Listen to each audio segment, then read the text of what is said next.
feel to be back in Orlando, bro? Man, it felt so crazy being at the game. The atmosphere was amazing. Just being back in the building just brought back so many memories, riding around the city.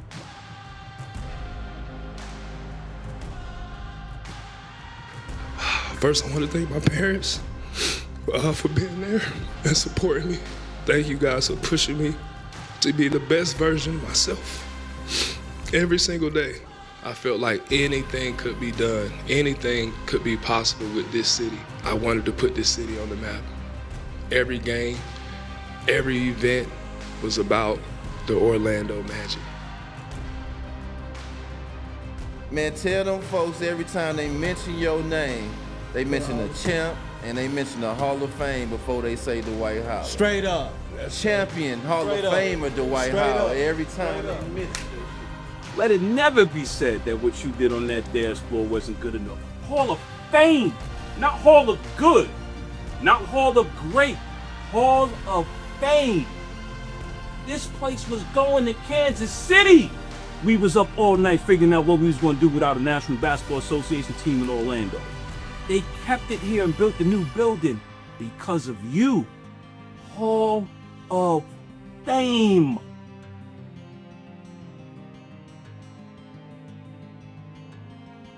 What's up, y'all? This is Above the Rim, the greatest podcast ever with your boy Dwight Howard, where we hear no evil, see no evil, and speak no evil. We got a new one. We don't think no evil at all. But we got a crazy, crazy, crazy episode for y'all today. Oh my God, I can't believe it, you guys. Our first live episode. We are here in Orlando, Florida, where it all started for you boys. Woo, woo. It's gonna be a crazy time, but before we get started, I want you guys to hit the like button, subscribe, leave a comment, let everybody know what you think about us being back home in the old town, your comments, your favorite memories, put all that in the comments today. And because of that, I got one of my favorite all-time teammates. He's one of the best teammates I ever had, and not just because of, you know, how great of a person. Everything about him was amazing. The way he spoke to me, the way he had us, the whole team laughing, every joke, the fights, everything that he did. Yeah, the fights. I will never forget that. But give it up, y'all, for number 5, all the way from, how do you say that part of Florida? Fort Lauderdale. Fort Lauderdale, Florida. Give it up for Keyon Dooling. Yes. Appreciate you, champ. Man, Keyon, thank you for one. I just want to say that I really appreciate you for being my vet, my rock as a youngin', because coming into the NBA, there was so many stumbling blocks and so many things that I didn't know. And you was always a voice of reason. No matter what I was going through, yes, you was sir. a voice of reason. And I just really want to say, before we get it kick started and we bring in all my teammates and everybody that came out, just thank you. Thank you. And you really mean a lot to me. Man, Thunder, let me tell you this. So time out first. We got some of our young boys over there, right? Yeah. They making more noise than us. That's okay. We need Courtney Lee. Courtney Lee. We need Courtney Lee to turn it down a little bit. We live, but we can hear y'all, and the whole TV land can hear y'all too. And then keep Bogans' voice, baritone voice having ass boy. But we started, and Keith, thank you. I know y'all, the viewers, cannot see, but 2 of our loudest teammates, Keith Winnebago Bogans. Chip Top Lay Bogans. And Chip Top Lay Bogans and Courtney Lee is in the building. They're going to be coming up, joining us soon. But I'm going to get it back. No, man, I appreciate you, Dwight, man. Listen, I tell you this all the time, man. Our life is better because you were in it, right? And this is an opportunity to give you your flowers. You mean a lot to us, right? Sometimes undervalued, underappreciated, misunderstood. Mm-hmm. But man, like, dude, you that boy.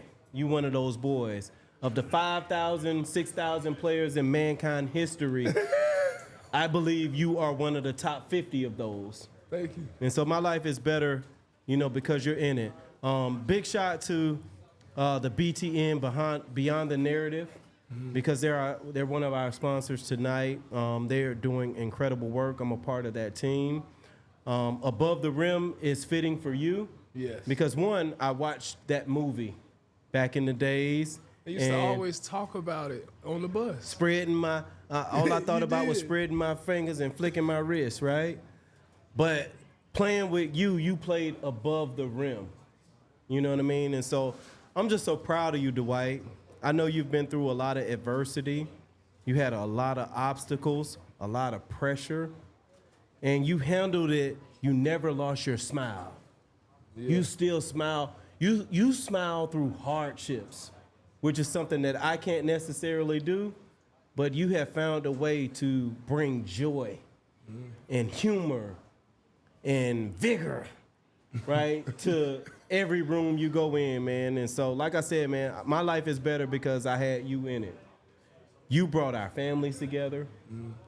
A lot of people don't know about your leadership style. So I want to talk about that at some point when we kind of go through these cadences. But, man, I'm just thankful to be here with you. We want to celebrate you. You are going into the Orlando Magic Hall of Fame. Big shout out to the Orlando Magic. Shout out to the Orlando Magic, man. Shout out to the Orlando Magic, you know what I mean, who gave us a lot of opportunities. And, yes, you know, look, at the end of the day, like, life has taken us different places, but that time and space was very special and unique. It was special. So big shout out to all our teammates. Yes. All of the executives and coaches that we were able to play for. Shout out to all the fans. Everyone. You know, a lot of them are out there in their Dwight Howard attire. Yes, thank you. So just thank you to the city of Orlando for embracing us. And, you know, hopefully in our time and our space, we represent it in a positive way. Yeah, I really believe that our time in Orlando was just, it really was magical. Yeah. It was magical. And being away from it for so long, the game, the atmosphere, you get a real good chance to self-reflect. You get a chance to go back and, you know, just think about all the moments that, you know, that have happened here. And, man, I was so young coming into the NBA. The young Thundercat. I really, going back and look on it, I didn't even know who I was. Right. And I'm put into a situation where I'm supposed to lead a whole bunch of grown men. My voice ain't even deep yet. Yeah. And it's like, this is crazy. I didn't know what to do, who to run to, who to really talk to. But, you know, I really appreciate just the fact that y'all took y'all time, and y'all was rough on me at times. Yeah, I know I was tough on you. I know I was tough on you. I apologize if I went too, Biggs, you're gone too far.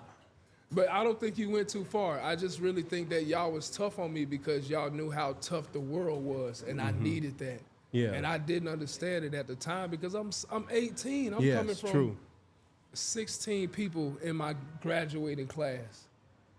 16 people graduated with me. It was 6 young men and 10 young women graduating from high school. So I go from this little school all the way to Orlando's big. Yeah. The franchise, the whole world, this is a whole new ball game for me. So I'm just like, okay, I'm going to just latch on to all these, my teammates. They came before me. I'm going to learn something from every single one of them. What should I do? Yeah. You know what I'm saying? And it was a makes lot sense. of fun. It makes sense, Thunder. You know, and just for, you know, for reference, I call you Thunder. Yeah. Because you the little young Thundercat to me. You going to always be my little young Thundercat. That sound like an old preacher. You know, at the end of the day, you my boy, man, and I got nothing but respect for you. But, like, leadership, man, and we talk about, like, leadership styles. Like, leadership is a process. Yes. And it doesn't develop overnight. It's a series of events and experiences, failures and successes that allow you to evolve in the type leader that you are, right? But before you become a leader, there's 2 things that I believe that you have to possess. One, in order to be a leader, you have to once follow. That's true. Right? You have to understand, you know what I mean? Okay, you know what? Let me play my role, my position. Let me learn, right? The second part to leadership is not just about your position. It's about your disposition, the traits, the characters. So a lot of us who are leaders aren't in leadership positions at that point. Correct. But you might have those intangibles. Correct. The humility in leadership is being able to say, hey, it's not my time yet. That was difficult for you because you had the stature, you had the shoulder size that, like, you know what I mean? Like, most of us couldn't physically beat you in a fight, so we couldn't, physically lead you, but we could verbally lead you, right? We could nudge you a little bit. But, like, one of the most underrated things about you and who you are and who you were as a person at that time is that you had leadership qualities.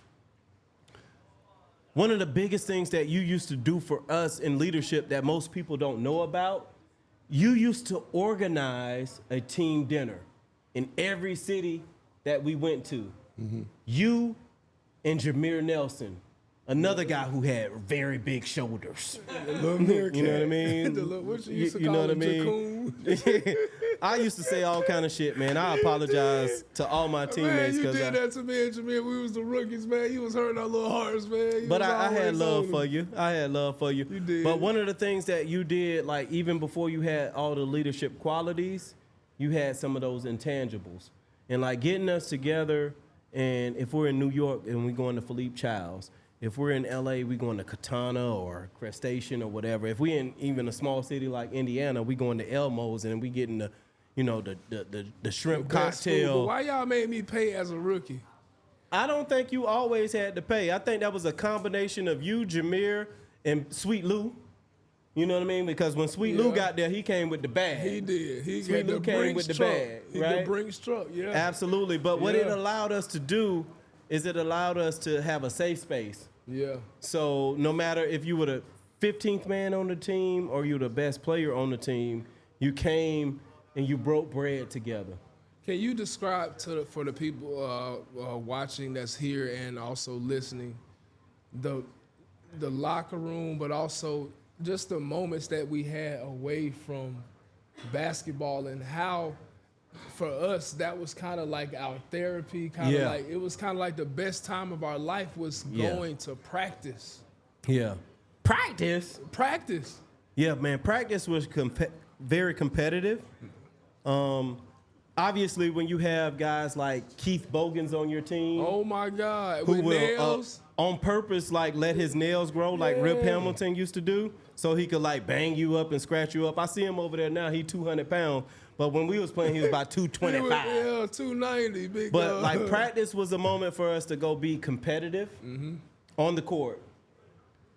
In the locker room, man, we had fun. We danced. We bagged on each other. Yeah. We encouraged each other. Sometimes, it would get a little heated and we would, potentially knuckle up, with each other. All and those different things. He was the culprit. I was? For y'all, he was the one that was always fighting. I was the troublemaker? Look, my resume done followed me, y'all. My resume done followed me. It was so, for me as a young buck, I'm coming from a situation where it's a small school. All the games is packed out, and the atmosphere is different. Like, everybody is hyped for every game. And then when I get to the league, it's just like, all right, we got a game today. We got another game in 2 days. The intensity seemed like it was different, and that was new for me. I didn't understand that coming in. I wanted everybody to be just as hyped as me coming in, and that was like a real big adjustment. Just even in that, I was used to being hyped before the game, clapping before the game, and everybody was like, man, young fella, sit down. Yeah, one thing about it, boy, you from the A. You from Atlanta, so y'all one time. Okay. Right, so you did the Laffy Taffy and the Walk It Out.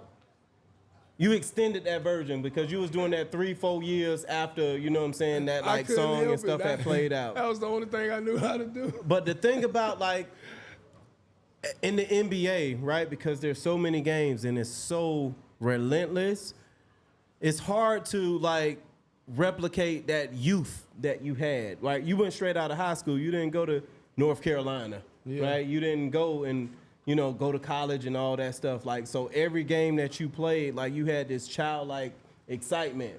Yeah. Well, like, a lot of us were seasoned vets who had injuries, who have children at home, you know what I'm saying? Like, who have had adversity in their lives, right? And so we were more focused on being professional, right? It's not the excitement. It's like the application of doing your fucking job. Or you'll sit on the bench, or you won't make money, or you'll be out the league. So for me, you know what I mean? Some days I'll walk it out with you, but some days I ain't want to be bothered because my hips was fucking hurting. But see, as an 18-year-old, I'm not understanding that. Because y'all don't feel shit at 18. You recover faster. You're right, but for me, I'm like, man, I can't believe I'm in the NBA. I'm playing for the Magic. I used to watch Penny and Shaq. I'm on the team now. Like, I'm happy as hell for every little moment. Didn't matter what was going on. I was so happy because, like, this is my dream. Like, it was nothing else I could think about besides making it to the NBA. So when I got here, I was like, bro, I'm finna be so hyped every game. I'm gonna try to touch the top of the backboard every time. You got pictures probably kissing the rim. Yeah, I'm that's Dwight how Howard. I jump high. You feel me? But here's the thing that, like, a lot of people don't understand about the NBA experience. It's not just about us, right? It's about the people around us as well. And a lot of times, you know what I mean? It's not just us. It's everybody else. And we have to manage so much that we're not equipped for at that age. And so, like, when you're a vet, you've been through a lot of shit. You know what I mean? Like, we have to be a little bit more serious and no nonsense because everybody is using, manipulation, you know what I mean? Expectation, entitlement, you know what I mean? In order for us to serve them. And so sometimes that could take and suck the life and the energy force out of us, right? And we don't know how to say, no, we're not equipped. You know what I mean? It's not, nobody has done this before us. It's only 5,000, Actually, it's 4,800. 4,800 in mankind history. In the history of mankind, it's only 4,800. And you're part of the 1%. That's crazy. That's how tough it is and difficult for you guys at home watching and the people here listening to make it to the NBA. It's only 4,800 players that have ever played at least one game in the NBA in the history of the game. So this percentage is crazy. It is. Just to be able to make it to the NBA is a blessing in itself. To thrive in the NBA, to play more than 2 years, is a blessing in itself. It to really play is. longer than 5 years is a blessing. It really to is. play in the NBA for a long time and come out of playing and still have your mind is probably the biggest blessing of all. Have your mind. Have your mind, because playing in the NBA comes with so much. You could lose your mind. It does. You It could does. lose your mind. Literally, I mean, I've had my battles with mental health and emotional health. You really lose your mind. And a lot of times, man, like when we're hooping, at every intersection, you have to be flawless. You have to be perfect, right? So you don't get an opportunity to process your journey, right? You don't have the emotional intelligence to be able to set boundaries and things like that. So why do you think that is? Do you think it's just we was misguided? No. I don't think we were misguided. Man, our families and our communities did the best that they could do with what they understood. And every generation has to push it further, right? We have more access to information. We have more access to communication. We have social media. We got programmed. Thunder, a lot of people didn't go through the programming and things that we went through. That's true. So we have a different perspective. A lot of people have not gone outside of their communities and gotten different learning styles and techniques and communication patterns. So we have to understand that our experience has been different from a lot of people in our family. That's true. So I don't fault them for that. They don't know what they don't know. Yeah, I wasn't saying misguided as far as family. I'm just saying misguided as a whole, because for me coming into the NBA at 18, I just feel like I was not properly prepared. Like as far as even going from school, learning about finance, learning about anything dealing with the NBA. I was not prepared for it. So coming into the league, I'm like, dang, what is this? How do I use this credit card? How do I understand this money manager account? How do I understand having a CPA that's different from the financial advisor and having a bank doing this with my money? Like all this stuff is new to me. And so I'm getting so much information overload. On one end, I'm having players saying, hey, don't tell nobody your business. Then just don't tell nobody in the NBA Players Association your business. But you got to have somebody to talk to. I'm like, dang, what do I do? Do I just don't talk to nobody? Yeah. You know, but then it becomes like you alienate yourself. Yeah. You know, so it was a very difficult position to be in, especially at a younger, because I'm looking at y'all like, dang, what do I do? I don't know none of this. These well, you know what, Thunder? You had a thick skull. You ain't listen. I got all little the time. Ears, man. You see Look me, at Bones? my ears. Hey, you know, yeah, you did. Look at my ears. I can hear now better. Like now, I heard the other day I heard a rat piss on cotton back in the room. I feel you. But back then I couldn't hear for nothing. Yeah, it's a complex, you know, because your teeth is bigger than your ears. So you know what I mean. You can chew better than you can hear. But let me stop. Let me lay off you, bro, because you know you're my little young Thundercat. So I was really bad at listening back then. No, you wasn't bad at listening. I think that like it was hard for you to receive information because like you were so much better than all of us, right? You know what I mean? And like I always say, man, like leadership is not about your position, it's about your disposition. Mm-hmm. And so like it's timing, it's maturity, it's experience. Like, you know, some lessons you get later in life, but the seeds are planted early, right? And so hopefully we planted good seeds. I see our OG, triple OG, big homie. We do got our triple Steve OG Francis just walked in the building. Come on up, Steve. Please come on up, bro. God, no. Hey, boy. What's up, OG? What's up, Hammer? Hey, Hammer. God, no, boy. Good to see you, boy. Look at old Steve. God, dog. He still got them calves, Dwight. He still got them calves. He still got them calves, champ. Hey, everybody listen up. We got Steve Francis. He doesn't franchise. know the franchise. He don't know that we live right now and on air, but we got Steve Francis in the building. I am so thankful to have him as one of my teammates. When he first, it's right there. Yeah, it's right there. What's up? They got your OG. They got your triple OG. Look at them cheapest, boy. Oh, you know where they came from. I see you. You went to Columbia?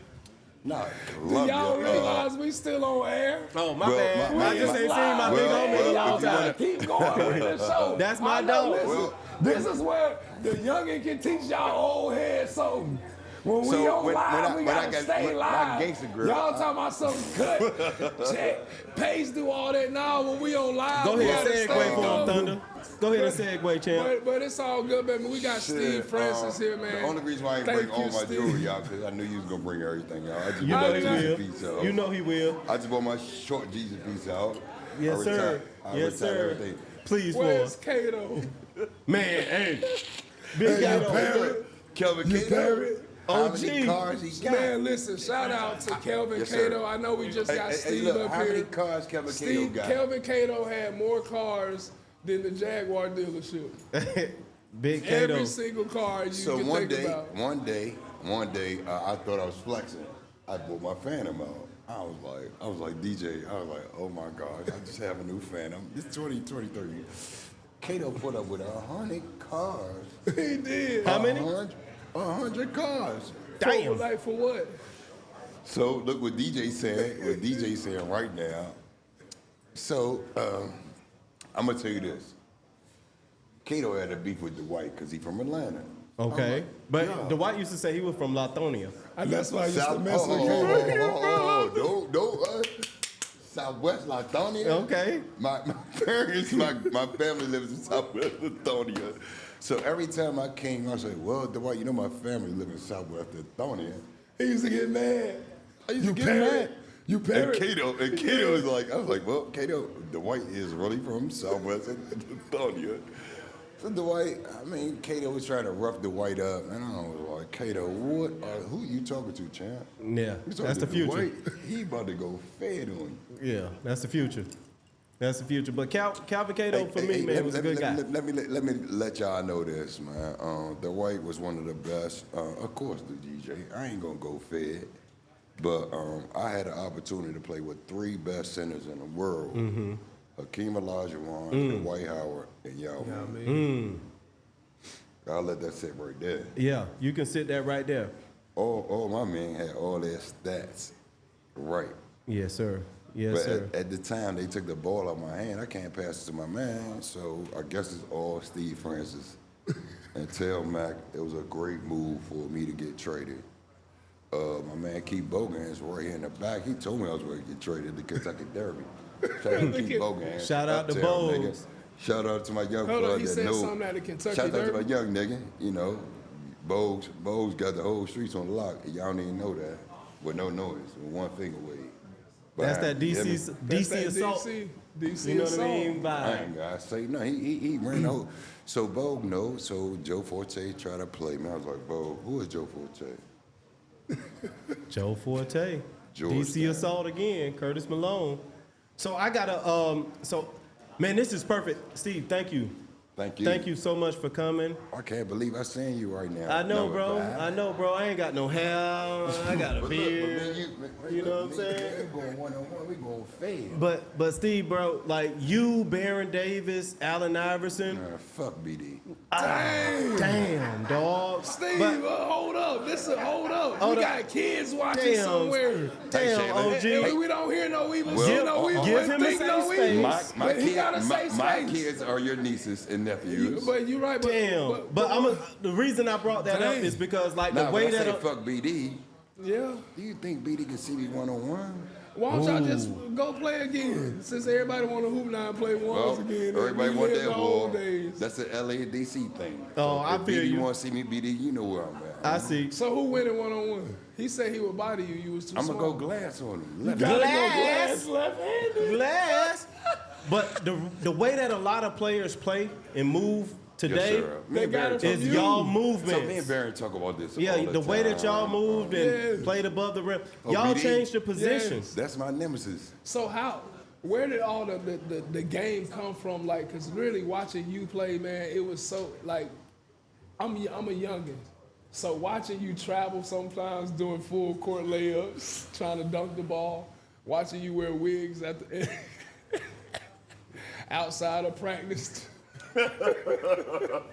But no, seriously, man, it was a real joy being. I can't believe I'm seeing Dwight right now. I know, man. I know love that was this our guy. baby. You know, That was our baby. I love this guy. I was Man, a shut rookie, up, man. man. Anybody say something wrong about him, man, I get the fuck up out this shit. I already know. Like that. I already know. My bad, So bro. let me stay on. Let me get us back on track real quick, because like you know we got a few of our other teammates up that we want to. So I want to make sure I extract all the value out of Steve franchise while we have him. Hey, you gotta So get Steve, everybody. number one, thank you for being here. Keyon, me and you was 1 and 2. Yeah. Bro, you the OG. I ain't man, You bro. the OG I'm for real, man. Bro, you potty trained a lot of us, bro. You brought us out You to the OG Houston. You for showed real. us how to dress. You showed us how to Everything. conduct ourselves. Like you was ahead of your time from a And we relationship appreciate it. standpoint. We appreciate it because I don't think you I love you, bro. understand, Can I tell you guys something Yeah. about Darius Miles and Quentin Richardson? Okay. Yes. Well, before the draft in D.C., I was getting drafted. I knew I was getting drafted. Woo woo woo. So they took me and Chamiko Hoscar, my ex girl. Okay. That's that, right? Yes, Y'all sir. know that. So one day, I was like, "What is D Mouse and Quentin Richards doing on my floor? Why are they on my floor?" D Mouse say, "Shit, this D Mouse, man. This D Mouse. This D Mouse." He had the big chain. Shout out to This Dave D-Mouse. with the big So, chain. yeah, no, they didn't do that yet. But they were young. This is 2020. So we in DC at the draft. And I'm like, who are these young niggas on my, excuse me. Go ahead, talk your Who talk. are these young guys on the top floor of me? And I see this guy, and I see Quentin Richards. This is a young fella. They say, OG, go to sleep, man. I said, go to sleep. This ain't for you. They said that ain't for you. After that, man, they ran the league forever, man. And, Shout out to the Knuckleheads, Shout man. out to the Knuckleheads. They got one of the first ever podcasts for NBA players. one I of the believe. best The first podcasts. podcast Yeah. ever. One thing about the Knucklehead the OGs. podcast, you're going to get everything, the truth about NBA basketball, besides anybody saying anything else. But, you know, everybody talk along miles. And what I want to say to Darius, man, I love you, bro. Yes, sir. I'm We so- all do. We all do. I'm We so want to happy bring. that the St. Louis, the OG from St. Louis, like when you say East St. Louis, Boogie. if you Yeah. say St. Louis, it's like me saying DC. Nobody move, nobody get hurt. Yes, sir. He So, Steve, told let me ask you this. When the white little young Thundercat came in there, right, you got, you know, and you got to play with this little young Thundercat who asking for the ball. Man, throw it down there. Throwing all. How was it, like, adjusting? How did, one, you adjust to his youth? And then, two, how did you unlock that little young Thundercat? Like, because you put a lot of confidence in him. Well, one thing when this microphone on. Yeah, it's it's on. But one thing when they said they wouldn't pass the ball and they say dump it in, dump it out to me, I'm like, all right, cool. Y'all gonna play this guy like this. Y'all gonna play DJ. Y'all gonna play Dwight just to wait for the basketball from Southwest Atlanta. This guy got 100 points waiting. So at that time right there, and Dwight, I respect that. As far as me and you going to the All-Star game, I gave it to Grant, because me and you supposed to go to the All-Star game at the same time. So I was like, all right, Grant got it. So as far as you in Southwest Atlanta, I've never seen the best center. He went to every team. Houston, I'm like, gosh, come on, man. Who y'all playing with? Yes, sir. Yes, sir. Yes, sir. Glass. I went Glass in Houston. Glass. So you want to hear what they want more to know with Glass, man. But see, for real, before we bring in one of our other players, I just want to say, throughout my whole career, you are the OG. We learned so much from watching you, good, bad, and different. We went Glass because of you. Yeah. And I really just thank you for coming on the show and Thank being you, here Steve. with us Okay, today. Dwight. They can hear me. I know I got a tight. I don't talk loud no more because I lost my muscles in my shoulders. But it's So when I was like, Dwight, why your shoulders ain't up no more? I'm like, DJ, I called him D. I'm like, Dwight, your shoulders ain't heavy right now. What's going on? my shoulders not heavy. So I had to call Clean. It's that. You had to call Mr. Clean? Man, Clean. Pops don't play. Clean me up in Southwest Lithonia. He don't play. And I had to call my Stand whole on family. business. I called my whole family from Southwest Lithonia to Southwest. understand. You did. They got Arcade, shout out they to have Arcade. flexibility and you know what I mean? All that stuff now. They ain't just got brute force. Yeah, we got to be able to mix it up. But- But we want to bring our next teammate up here, man. I want to give a shout out to this guy. I remember we was flying on the plane one time, and he wanted to tell us a story about how a group of birds will almost hit the plane. And he said, man, did y'all see them pack of birds about to tear the plane up? Oh. So we want to give a welcome and a round of applause for Keith Winnebago Bogans. Boy, it's y'all give it up for Keith Bogans, bro. Give it up for DC Assault's Look finest. at my deep voice ass homeboy. What's up, bro? You know I love you, boy. You already know. You know I love you. What's up? What's up? Look at that DMV represented on the couch We today, got, we huh? got both of the Absolutely. we got both of the Absolutely. DMVs. We Shout here. out Bogans. I ain't seen Bo in 100 years. I know, but you know what? We gotta do better. We gotta do better. Hey, y'all the OGs, man. Y'all supposed to be teaching me something, man. We gotta do better. I remember everything y'all taught me, and it was not conducive to anything in life. Hold the white. All y'all, all three of y'all. All three of y'all. Dwight, hold the white. Listen, I wouldn't have had Dwight, 5 kids. Hey, Dwight, I took you told to you, church. hold on. Dwight, I took you to church with my pastor. You ain't take me to church. I took You you- took me to the other place, Well, Amy, the other place Amy, where you spend a Amen. lot of money at, and It's you not about throw the capital. money It's at. not about capital. You throw the money. That's the not- first it's place not y'all about took capital. me. It's not Y'all about was capital. they was trying to contaminate me There's no- from I'm the not taking beginning. no responsibility. DMV boy. Dwight, Dwight, don't let about capital. The DMV boys. The first time I got in the league, y'all know I was 18. I ain't seen nothing before. No strip club, nothing. Don't We even go put me to in no strip Vegas. club. Hey, look, hey, No, Bo, you know I what? gotta You know, say hey, it, Bo, 'cause- Bo, you know what happened? I bought that white Phantom out there. That's what what it happened. was. See, He I'm was gonna with you. tell you what it was. Bought that white Phantom, Bo. He They ain't know. seen that. He showed me all the cars. That's why I ended up going to I get don't even know. 95 cars because of you and Cato and Catino Mobley, the Yeah, I was Houston gone. boys. I was gone by You then. was I gone. was gone. Been But you gone. had already did your work. I ain't gonna say what you did. I'm gonna say you already did your work. You showed me a lot of work back in the Keyon day. Dooling. Keyon, he quiet Keyon. right now because he Keyon, tried. so- All so- y'all OGs, So y'all let got me the let you gray know hair. this.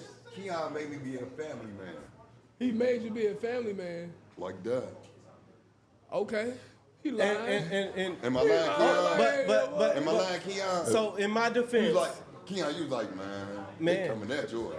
Yeah, You said, bro. Sit your ass down. man, listen, man. You know, if you want to go quick, you go alone. If you want to go far, you got to go together. Gotta go together. You know what I mean? Y'all Now, left now my you young saying ass. you said I showed Hey, you look, all this hey, stuff. DJ, I got 4 DJ. children, 1 woman, 1 wife, 23 years of marriage. Understood. Ups, downs, highs, lows, ins, I out. don't even want I'm to there. say You know what I'm that. saying? But see, that's the beautiful thing about it. Is something that at the time all of us we was in a different place of understanding. Tough lifestyle, brother. As a youngin, I'm not able to see the fact that y'all got all this stuff going on because I'm 18, 19 years old. I don't know anything about what it's like to have the Bo, 4 Bo, children. can I tell you? And hold up, you know we live, Steve. We gonna get you a shot over there and have you come back in the bed. I don't need a shot at nothing. You right. You need I'm a gonna tell you glass this. shot.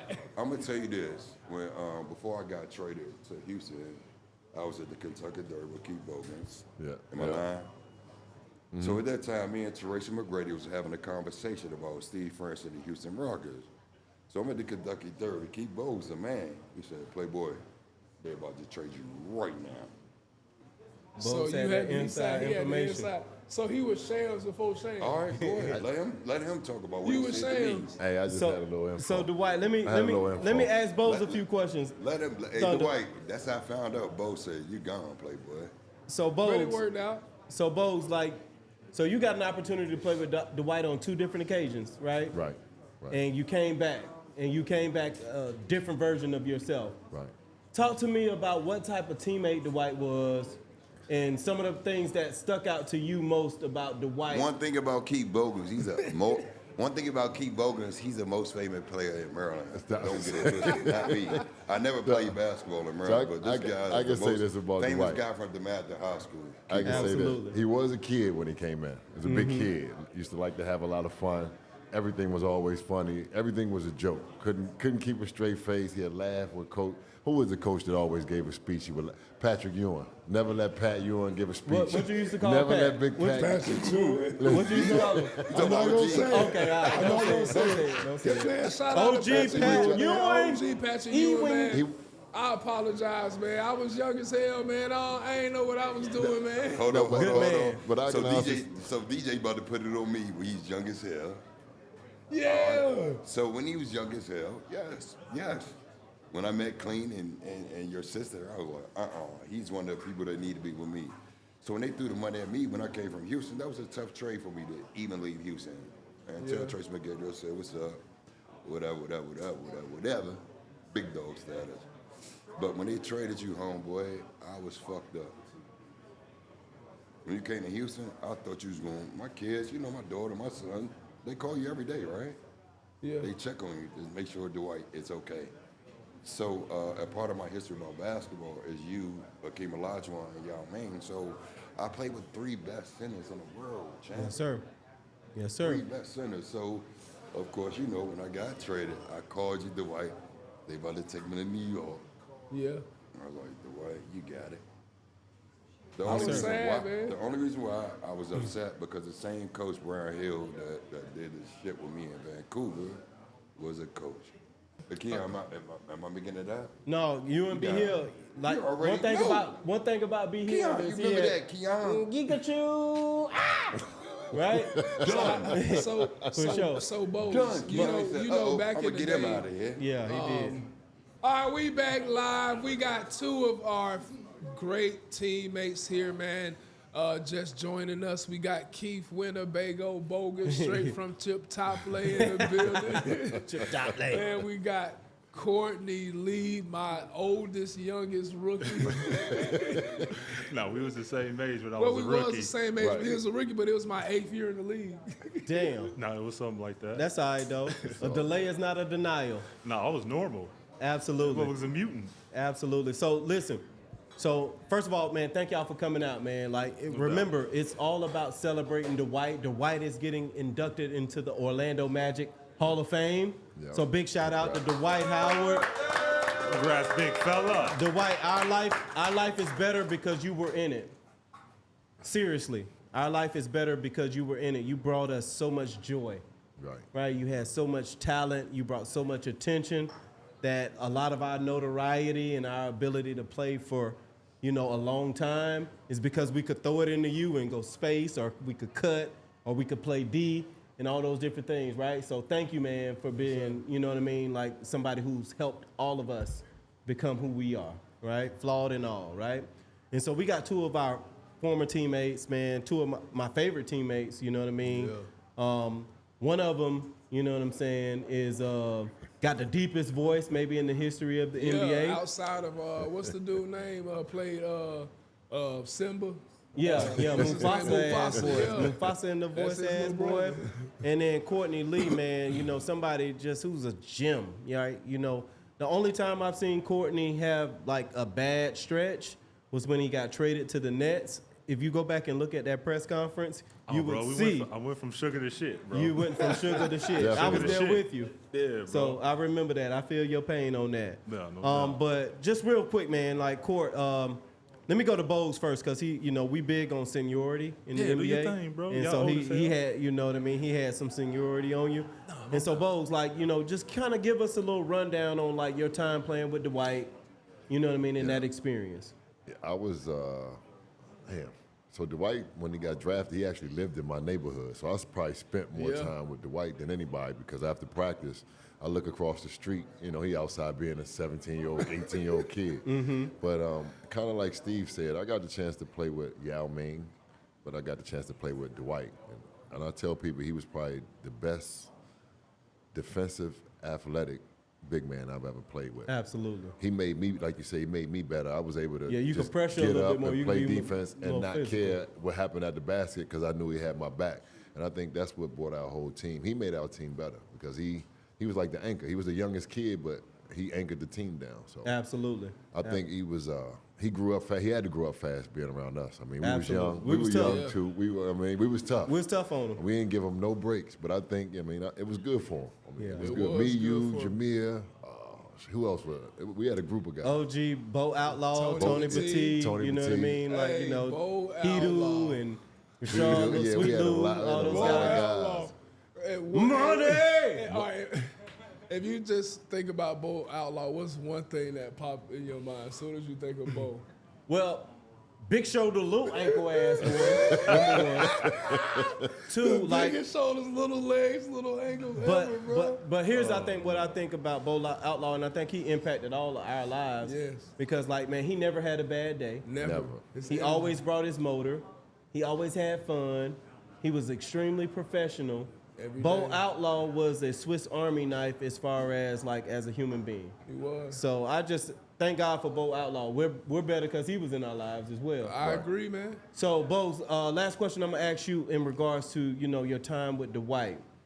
Is there anything that stuck out to you, right? That you found like that you know what I mean? That you and Dwight like had to experience. When he came in the league, we had never seen, nobody with shoulders like his size. So I used to always say, yo, what did they feed you? Like my joke was, they was Country Georgia They was strong. blending up Big Macs, putting it in the bottle. That's what I used to say back in the day. Yeah. But he was the most athletic like I had seen in my time when I was in the league, and to be that young and come in and dominate. I mean, I'd never seen nothing like it. I mean, he was one of the youngest guys that come in that I saw in my time in the league that came in and dominated from the time he stepped on. It wasn't a learning curve. He just stepped right in, Right. and just start going to work. Yep. So, Court, like, you got to experience Dwight on a championship run, right? Y'all made it to the finals. We're not going to bring up anything from the finals, you know what I mean? Man, Any it's bad an open memories book, or bro. It's all anything good. like that, Open book, dog. right? But, you know what I mean? Even though you guys were, you know, kind of the same age, he had more experience than you. Yeah. And so how was Dwight as a leader? I mean, he was like Bogue said, bro. He was the leader of the team. He was the defensive anchor. He made everybody's life easier. Like Bogue said, you press up on your man, you get blown by. You're not getting in trouble by Stan because we funnel him to the Yeah. white. Yep. Get for that sure. block, start to break.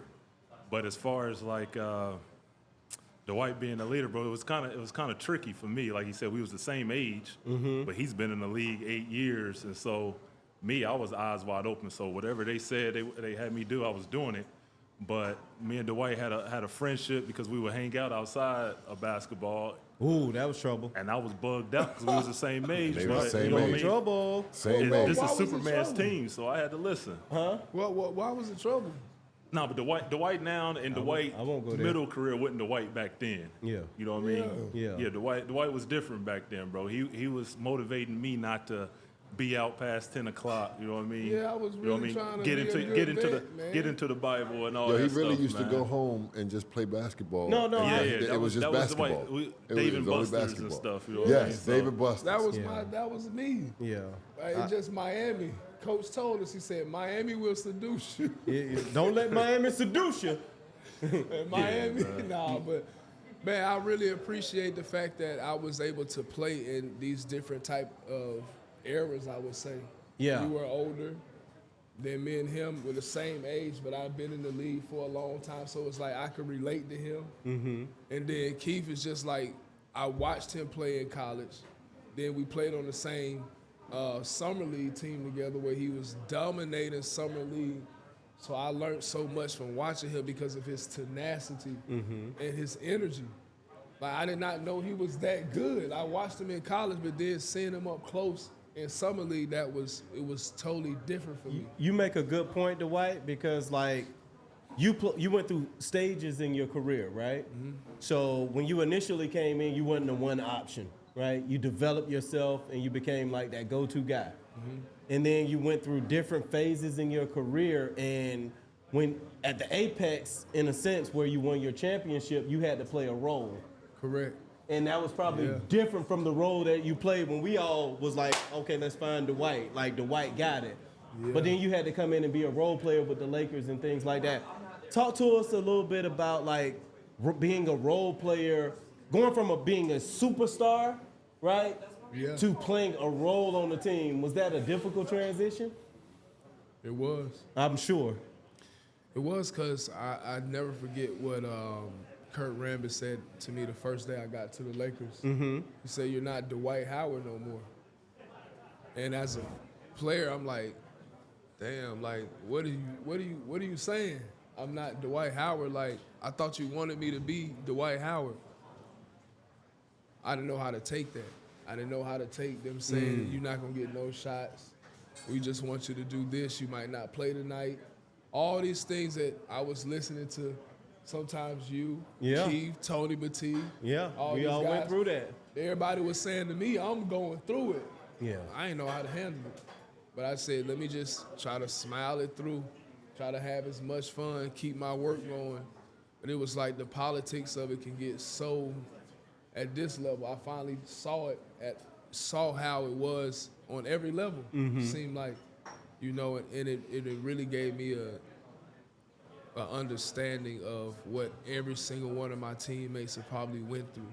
It teaches some humility, It right? taught me so much. That's why he was like this that day. That's why he was upset coming Right. into practice like this. I'm thinking, man, I got to go into practice with a smile on my face because that's what they teaching me. Like, come to work happy, come to work and talk to your teammates, do all this. I didn't understand until I got older and went through the experience of life to be like, hey, I got to go to practice. My body hurt today. I don't want to fool with these young boys. Oh, young boys, when you was a young boy when I played with you. Yeah, we You all had go that through energy. it. You wasn't dancing then, huh? But I still had the energy, but it was just like I say, the politics, it took away a lot of the joy for me. Yeah, it does. Not the game itself, It's but the the politics. politics, all the other stuff, it took away my joy and passion. So now I'm like, hey, this is why my teammates was saying these things, and they're not really excited like I am for games and stuff. But I'm like, man, I don't want this to steal my joy. Like, this is why I came into this game, to have fun. Like, now I'm like, this is stealing my whole joy. I don't want to do this no more. I want to be around it. I don't want to talk. I want to just disassociate everything I got away from basketball. And I'm like, why would I do that? Well, you know what, Dwight? Like, what I hear what you're saying, you might not recognize this, but from what I hear is that in those moments, you would come to practice early. You would go and lift after games. You would try and find ways, you know what I mean, to find that joy and bring people along with you. Yeah. And sometimes in the front office, they didn't appreciate it or value it, but you did that. So give yourself permission to say that, you know what, even in the midst of that storm, I still tried to find joy. Yeah. Next segue I want to do, man, is like, I'm not taped right now. I don't have on knee pads right now for shoot around. Oh, okay. So I want to talk about Stan Van Gundy, right? Man, shout out to Stan, man. Big shout out to Stan. My favorite coach. Stan Van Gundy and Doc Rivers are my favorite coaches of all time. You said Doc Rivers? Yeah, shout out to Stan, bro. I enjoy Doc. Doc Rivers, he talk like he smoked Lucy's all day, cigarettes all day. Doc's got a voice. Because he smoked cigarettes all day. Doc don't smoke cigarettes. Yes, he do. Courtney might not feel the same way about Doc. But listen. Man, listen, no bad blood, man. Yeah, no but bad listen. blood. Stan Van Gundy, I believe, had a positive impact. And because he was so relentless, a lot of times we couldn't feel it in the moment. Right? Run, come on. Like all those different complaints he had about us and holding us accountable. Bose, he called you a shortcut guy one time. Called me a shortcut right? guy. You know what I mean? Like Definitely Stan called me a has said some shortcut things like, you know, to us all, like, Keyon, I just don't think you can make plays. Do you think that looking back on it now, like he really was just so honest that we probably didn't know how to? No, he told you what other people didn't want to tell you. So he'll tell you. Yeah, I could take it. Yeah. Because I had been battle tested. I had already had coaches tell me that, like, you know, I had a coach tell me I wasn't good enough to play in the league. So I could take it. I respected his honesty. It wasn't like, it might have been the first truths you heard. Yeah. Because Stan wouldn't do a turn 5 for you.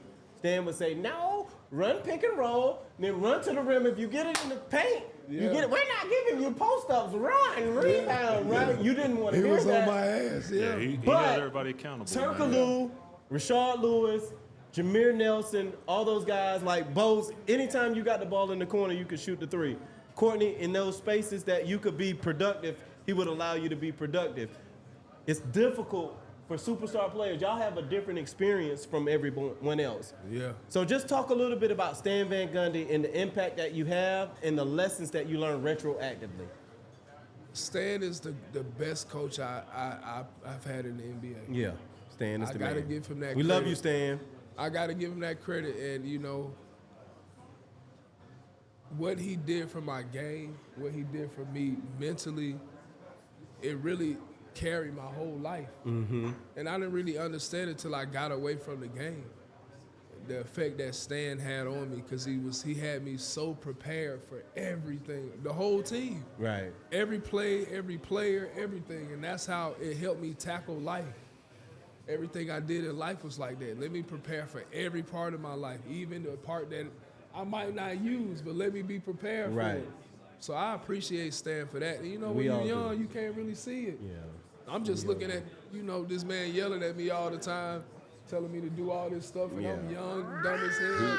Run, let's go, Dwight. What are you doing? He held everybody accountable. He did, and that's one thing. held That's one everybody thing that I really appreciate. And looking back on it, like that's what I needed. That's what we all needed, was an accountability partner, accountability coach. Yeah. Because without him, we wouldn't have went as far as we did, because he held us accountable every single day. You look at how teams are getting coached now and how they're practicing and all of their regiments. If they would have had a Stan Van Gundy, maybe it wouldn't be as many injuries. Right. Maybe it wouldn't be as the softness that it seemed like it's going around, because he was tough as nails on us too. He was. He was accountable. He was tough as nails. And you can on talk us. to him about it. Yeah. Or you go at him. He wouldn't get mad. Yeah, either. like, You he I go would at didn't take him. it realize personally. that till I got. I mean, maybe because my big shouldered little earbud didn't know back then. Really understand and listen to what he was saying. Yeah. But just to really go have conversations with him in the office, I want to say it's really difficult for somebody coming in at a young age Yeah. to know how to talk to a coach, know what to say, know how to really express yourself. Like, who was I ever going to do So that to? I would prefer a hard truth over a pretty lie, and Stan would Yes. tell you the truth. You would? And so Dwight, like you're going into the Hall of Fame, the Orlando Magic Hall of Fame, right? And man, I saw you out in the community. I saw you embrace this city, but at the end, you know what I mean? Like it was a little tricky. It was a lot of turmoil. So just talk to us a little bit about like how does it feel to you to be inducted into the Orlando Magic Hall of Fame? But I never thought it would happen.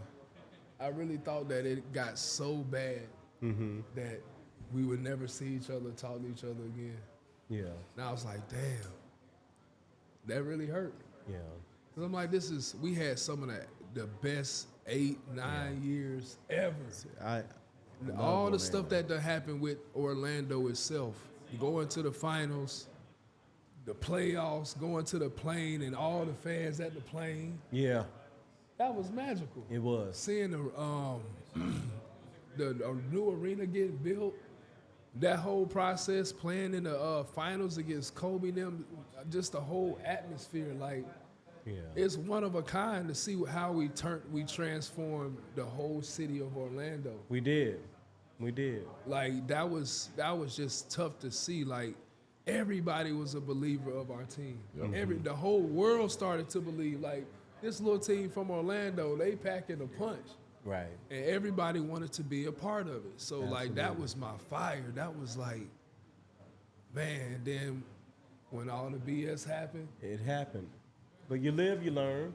Yeah. You live, you learn, and you know what I mean? Like the good part about like our journeys is that if the young boys listen closely, if they take counsel to us OG vets, because the league has kind of like gotten rid of the vets. Yeah. Reach out to the OGs who've done it and things like that, so that history doesn't have to repeat itself, so you can know how to navigate it. Before I get you guys out of here, Bogues, Court, talk to Dwight.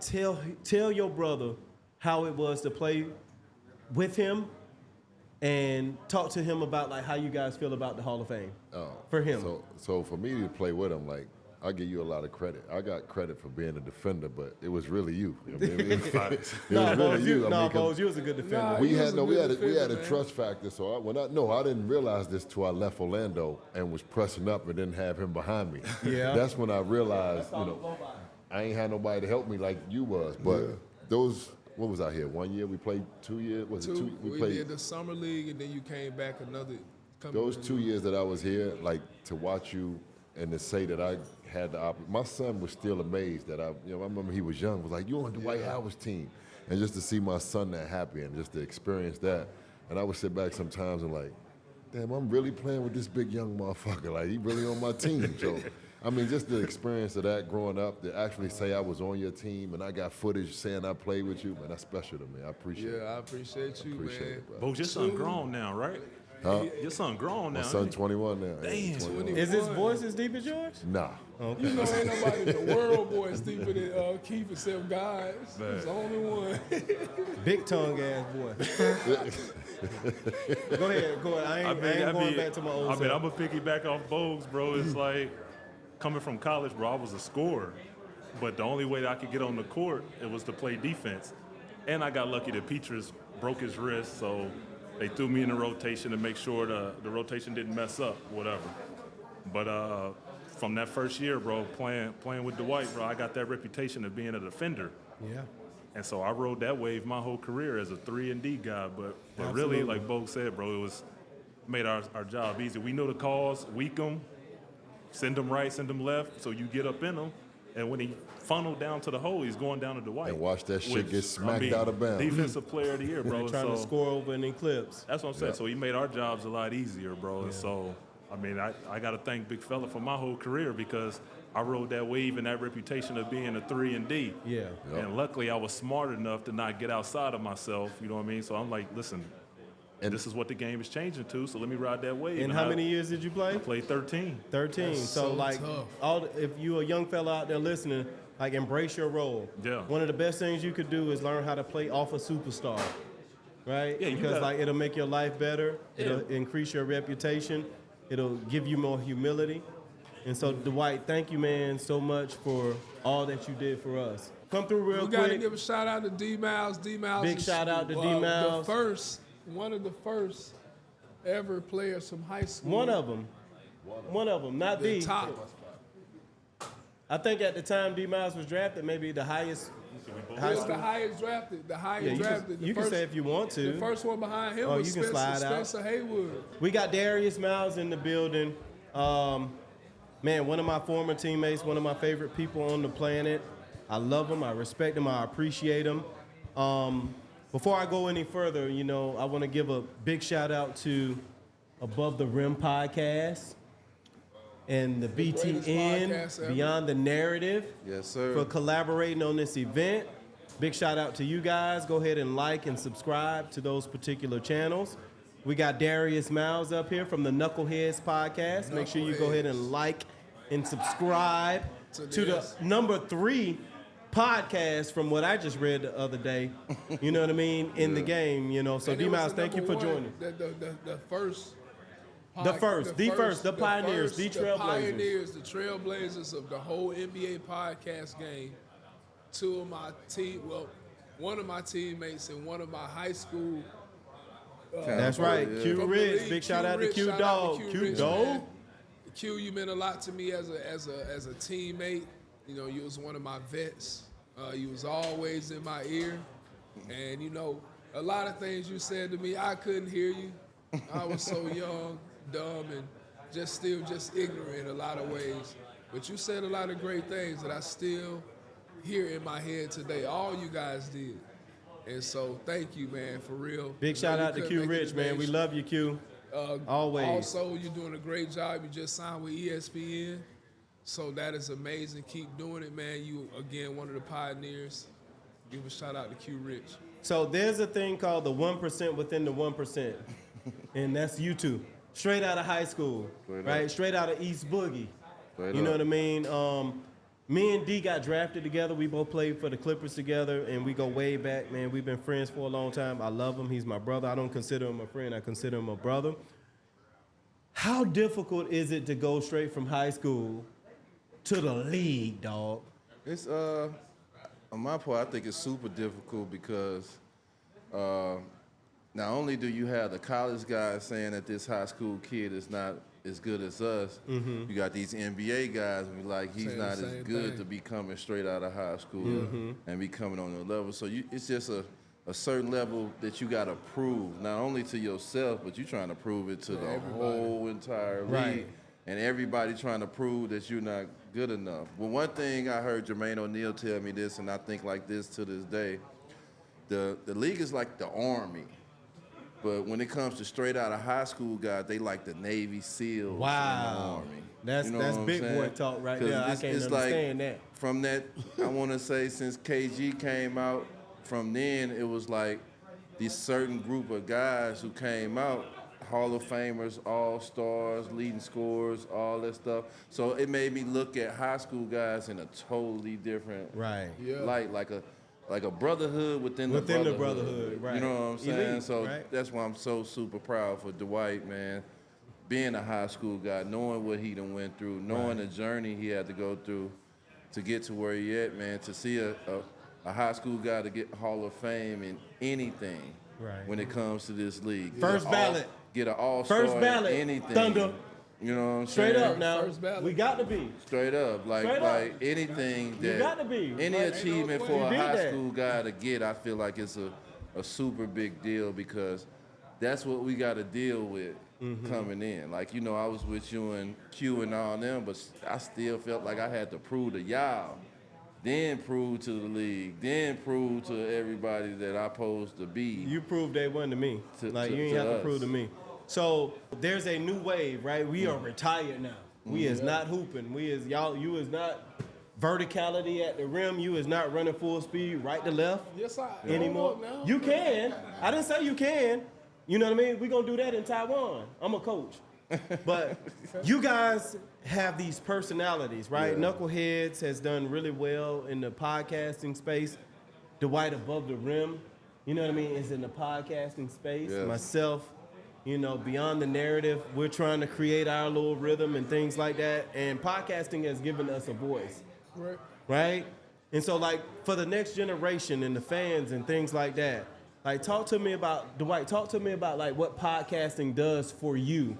Well, I think what podcasting does for me is it gives people a chance to hear a different side of me when I talk. They get to see me in a different light besides basketball and what the narrative has been from media, social media, whatever. It's my opportunity to talk. So I think it's pretty cool.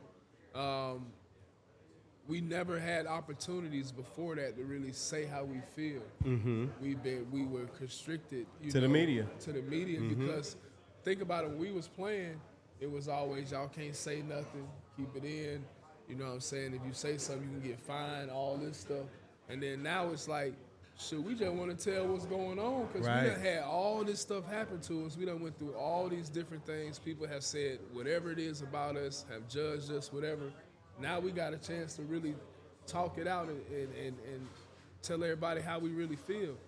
A lot of my podcasts, we call it Above the Rim because I like to talk about high-level things outside of basketball. We played basketball for so long, and a lot of people just see us as basketball players. And in my mind, I'm like, man, we are more than that. We are more than just a basketball player. This is what we did as a profession. This is our dream because we wanted to impact so many other people on the back end. Right. So for us to just be put in this box as a basketball player, it's always kind of, I didn't like that. Right. And then coming from high school, though, it also put me in a place of what's my true identity.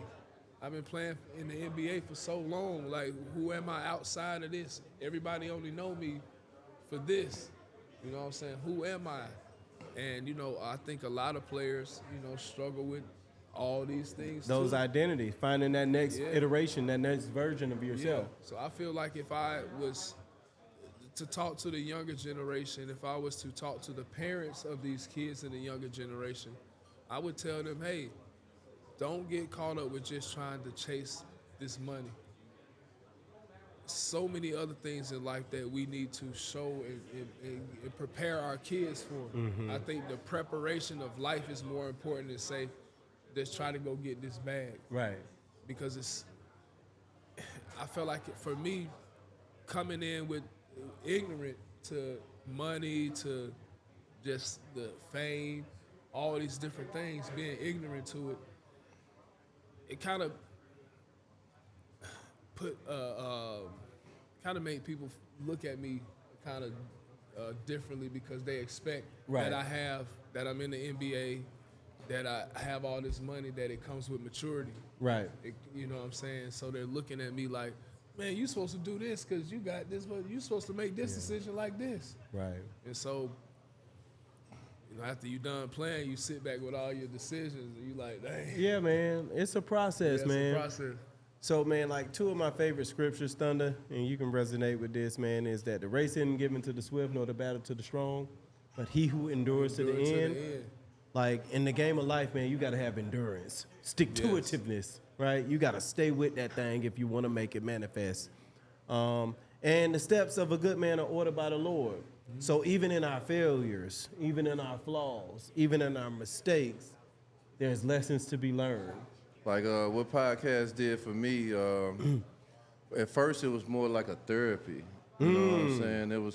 It was like therapy kind of releasing. A lot of people haven't never heard me talk or laugh or joke or even knew my personality at all. Then it became, how we was doing it, it became a responsibility.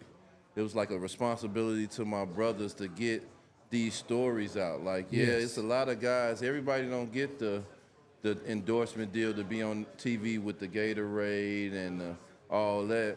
So we just wanted to show, not only show them guys that they're dope, but it's other guys that everybody else think is dope too, and let them show their story. We got similar stories because we come up in the circuit. So look, I done seen him in high school or I done seen him in college, but it just came a responsibility to kind of tell everybody's story in a different way, and to bring for the retired guys, to bring an interview that their families can appreciate. Like, here's some of them stories from when they started all the way to the end that their kids might not have been alive when they was playing. We get to tell our own stories or they get the end of it. So it became a responsibility that made me proud to be doing it. Because at first, I didn't want to do cameras and microphones. Straight East St. Louis dude. We don't do East no Boogie. We ain't doing no cameras and microphones. Like, I don't even say nothing on no cameras and microphones. But then, like I say, it became a responsibility where it made me proud to be doing these stories and tell you about the Larry Johnsons, the Rod Stricklands, the different characters. You know what I'm saying? Absolutely. And like, your best players, these are what Jeezy say, your favorite rapper. Yeah. Like, some of the best players that you see on TV, their favorite player might be a dude that you're not too fond of. Right. And I know that he was that nice Straight up. when he was playing. You know what I'm saying? So to hear the BDs and the Steve franchises and all that stuff, they don't remember when these guys. Bro, y'all just got really Kobe too. just Like, y'all. And I was a fan of the whole game in every position.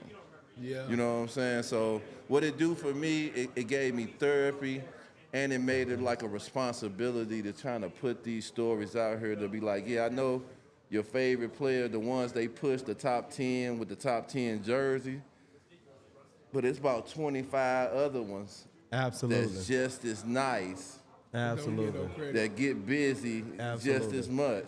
You know what I'm saying? Absolutely. And your favorite players that you rooting for, they trying to tell you like, yeah, dude right there, he bust my ass. I know he ain't the That's best y'all one, first but question. he bust my ass. But or he played defense on me just as nice. You know what I'm saying? So absolutely. That's what it became for me. Well, y'all have really been trailblazers, and like how we stand on everybody's shoulders as players, we're gonna stand on your shoulders as podcasters. So thank you for setting the track. You and Q Rich, Knuckleheads, like and subscribe. Yeah, man. Dwight, we got to close out. Our time has come to an end. Oh, man, But you know what? to the fans, what do you have to say about this Hall of Fame, and to the Orlando Magic fans? And we want you to kind of close us out, man. And hold on, before we close out, I got one more thing to say. I got one thing that I'm mad at Dwight for. Okay. And I got one thing that I need him to do for What the you rest need of his for him? career. The first thing I'm mad about, Come on. he got her and we don't. man, You know what I'm saying? I'm mad about boy, that. shit is Like, real. I wish I still had my braids. Boy, I'm I sure mad wish about these that. things He was draping spinning. over there. I think The I sure wish they second was spinning. thing, man, tell them folks every time they mention your name, they mention a champ and they mention the Hall of Fame before they say Dwight Howard. Straight up. Champion, Hall Straight of up. Famer Dwight Straight Howard. up. Every time Straight they up. mention your shit. Every time. You know what I'm saying? Every time, right? Hey, that's From love. now on, You for the that rest boy. of your life, You that make boy. sure they mention that and you stop them in their tracks if they don't.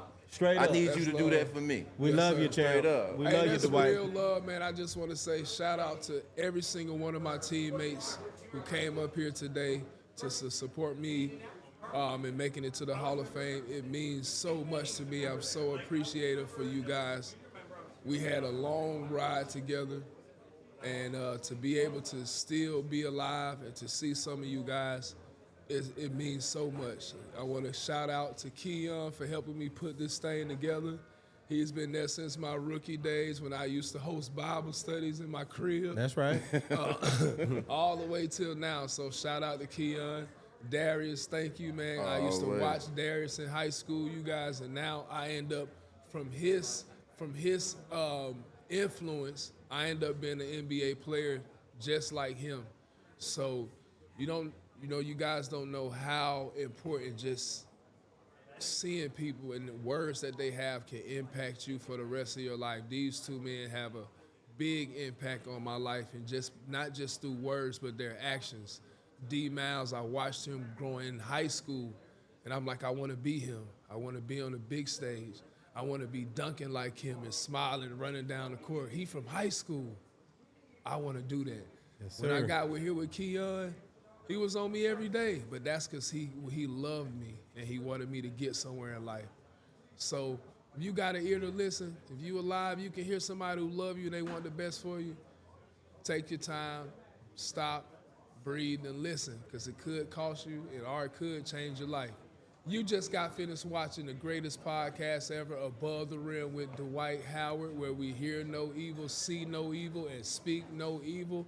I want to give a special shout out to all my Orlando Magic family. You guys mean so much to me. I know we've had some turmoil over the years because of some he say, she say, and some media. Hey. Guess what? I love y'all no matter what. I'm 10 toes down Orlando all day. This is my first city that I played in. It's the last city that I won in. It's gonna always be that way. Love y'all, and we'll see y'all at the game tomorrow. Peace and love. Till next time. Yes, sir. Dwight Howard. Session chocolate. Session chocolate.